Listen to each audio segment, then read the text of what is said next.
Baldoni's legal counsel just sent us raw footage from It Ends With Us that proves Blake Lively is not being honest in her lawsuit. Was there a coordinated smear campaign to bring down Blake Lively?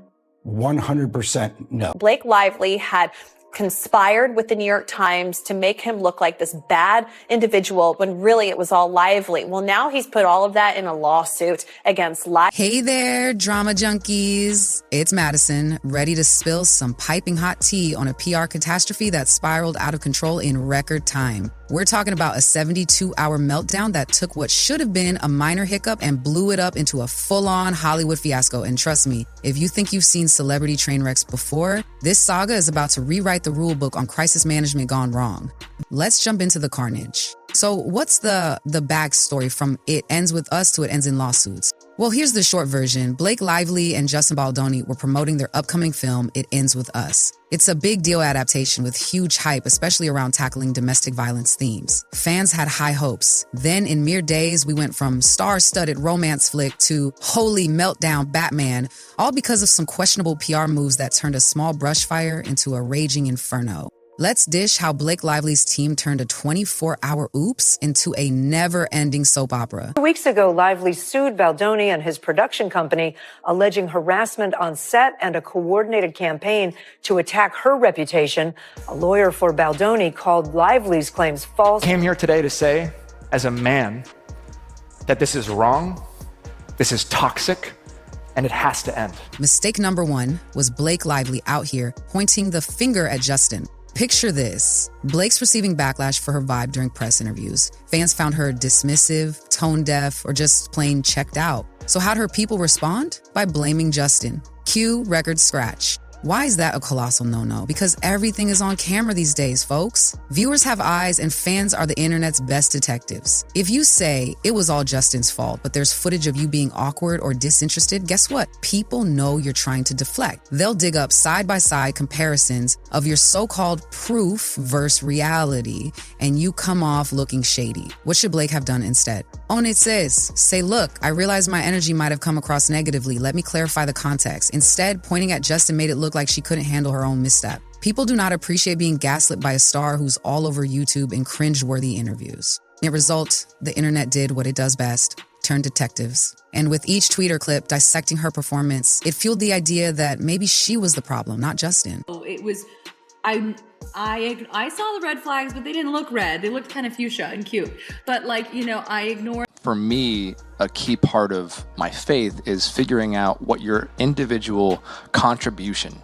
Yeah, I find that we apologize for asking for what we want, but women are, seem perceived as being demanding or difficult. Her second mistake was going, quote, planted story on everyone. Yikes. Now enter the meltdown second sin, Blake's PR team claiming that all this negative chatter was a planted story. Cue facepalm. In the era of smartphones and instant receipts, you can't just cry fake news to a million eyewitnesses. It's like telling a person who's outside in a downpour that it's not actually raining. Here's the problem. If fans see raw footage of you acting a certain way, telling them they're pawns in some scary orchestrated smear campaign just insults their intelligence. They feel duped, which ironically doubles the backlash. It's a classic example of how trying to bury a scandal can make it balloon into a full-blown fiasco. We've seen it before. Amber Heard tried It's Out of Context during that big trial, and it backfires spectacularly. People love dissecting every frame, every smirk, every eyebrow raise. If you say it's all planted, you're basically daring fans to do even more detective work. The moral, if you're caught with your hand in the cookie jar, best to own it, apologize, and move on. Denying it with a someone planted the cookie storyline just quadruples your heat. There are text messages for all these points. It's the one case we're going to put every single document, every single text message, everything on a website for everyone in the public to read. We have proof and receipts that absolutely and unequivocally show this is not true. Now for the final and maybe worst bungle, letting your legal team roll in with the big guns. Sure, when your brand is under fire, there's a temptation to threaten lawsuits or wave cease and desist letters around. But guess what? That shifts the narrative from we care about your concerns to we're shutting you down. And in an It Ends With Us context, a film about domestic violence and emotional healing, bam, your entire project is overshadowed by legal aggression. It's like nuking a mosquito. The overshadowing effect is massive. The more you lawyer up, the more fans assume you're hiding skeletons. See it time and time again. Star threatens lawsuits, public goes, uh-oh, what are they trying to hide? Then the meltdown goes nuclear. Typically, crisis managers suggest a measured approach, not a scorched earth tactic. Unless you're certain you can crush any leaks with absolute proof, the legal route can be a PR kamikaze. Let's piece this fiasco together. Awkward press interviews, people saw footage of Blake seeming off and criticized her. Blake's team blames Justin. Instead of addressing fans' concerns, they deflected, igniting more suspicion. Planted story defense, they claimed the negativity was orchestrated. Fans felt insulted and did more digging. Lawyers got involved, the show's about DV, but now we're drowning in depositions and legal drama. End result, the meltdown overshadowed the movie's message, plus battered everyone's credibility. There's Leslie Sloan, who's another PR agent who will be part of this lawsuit. That was Blake Lively's. Blake Lively will be sued. Ryan Reynolds into oblivion. Megan, wait till you see this lawsuit. Oh boy. 2 weeks ago, Lively sued Baldoni and his production company. You might ask, all right, Maddie, interesting meltdown, but what's it got to do with me? The short answer? This fiasco is PR 101, what not to do. Whether you're a small business owner, an influencer, or a big shot celebrity, the steps remain the same. Acknowledge real concerns head on. Avoid scapegoating others when receipts exist. Never claim planted story if there's obvious evidence. Use legal threats as a last resort. In this digital era, it's not about bearing a scandal, but about controlling the narrative by being authentic and prompt in your response. If you don't, your meltdown might go from a 24-hour news cycle to an indefinite fiasco. So could this have ended in 48 hours? Yes, hypothetically, if Blake had just owned the negative impressions. Hey guys, I realize I came off harsh. I was having a rough day. But let's talk about this important film. The internet might have found someone else to drag by day's end. That's how fleeting news cycles can be. Instead, we got blame, secrecy, denial, and the entire ball of wax. Now the movie's overshadowed by messy controversies. When it finally drops, fans might ask, wait, is that the film that triggered a meltdown? Instead of focusing on the message about domestic violence, they'll recall the fiasco. That's the heartbreak from a PR standpoint. For me, a key part of my faith is figuring out what your individual contribution to the betterment of society is, whatever that is. So you could drive a garbage truck.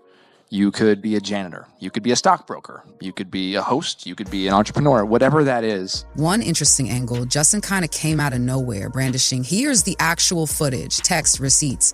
He's effectively saying, look, I have nothing to hide. That approach is typically bold. Transparency can rescue you if the evidence is genuinely on your side. But if it's only partly exonerating, the blowback can be fierce. But so far, it's looking like Justin's stance might hold water, which piles extra pressure on Blake's side to either produce counter receipts or come clean about the half-truths. Nothing is more unstoppable in the digital age than a star with a robust paper trail of innocent statement. Don't think for a minute that other celebs or studios aren't paying attention. They absolutely are. This meltdown has them rethinking crisis strategies, because if a beloved star like Blake can face backlash so monstrous it might overshadow her entire flick, nobody is safe. Expect more PR teams to pivot to early accountability. Yes, we messed up. Sorry, we'll do better, in hopes of halting any potential meltdown at the gates. If Tinseltown learns from her mistakes, maybe fewer fiascos will escalate to DEFCON 1. From blaming Justin with evidence stacked against that narrative, to crying planted story, which fans always see right through, to lawyering up, which overshadowed the heartfelt cause of the film, it's a trifecta of PR disasters. And ironically, the original subject, It Ends With Us, about domestic violence, has been lost in the noise of lawsuits and finger pointing. But let's glean the lesson. In a world where every interview is recorded, every behind-the-scenes moment can be leaked, and fans transform into hyper-skilled investigators, covering up slip-ups is nearly impossible. The best route? Owning your missteps, explaining them promptly, and letting your genuine sincerity do the heavy lifting. She's now in a precarious position. Her once sterling brand might have taken a hit. If a big chunk of the public sees her as manipulative or anti-authentic, it can hamper future roles. Even if she emerges legally clean, the damage in public opinion might linger. Is it salvageable? Possibly. But only if she and her team pivot to honesty, humility, and maybe, an actual apology. We all love a comeback story, but that requires a star to acknowledge messing up. Will she do that? Or will they keep doubling down on these questionable tactics? Let's recap those 3 catastrophic moves. Blaming Justin instead of addressing the actual interview fiasco. Insisting the negative media coverage was a planted story. Bringing in lawyers to rattle legal sabers. Overshadowing the film's entire message. Sure, it's possible these steps were made in good faith or under panic, but the outcome's the same. A PR hurricane that's overshadowed everything the film was supposed to stand for. But hey, don't leave me in a PR meltdown of my own. Hit that like button and subscribe if you want more behind-the-scenes breakdowns of Hollywood train wrecks, plus insider lessons on how not to sabotage your brand. Because let's be real, this meltdown is downright educational for all of us. So fam, if you're ever in a PR bind, remember that honesty plus timely apology can snuff out fires quicker than a hush-hush settlement. By trying to spin, blame, and legal slap your way out, you might just stoke the flames. Let's see how and if Blake Lively recovers from this swirling fiasco. Will she pivot gracefully or keep doubling down? Only time and the tabloids will tell. For now, I'm Madison Starr, and I hope you've soaked in these crisis management lessons with a healthy dose of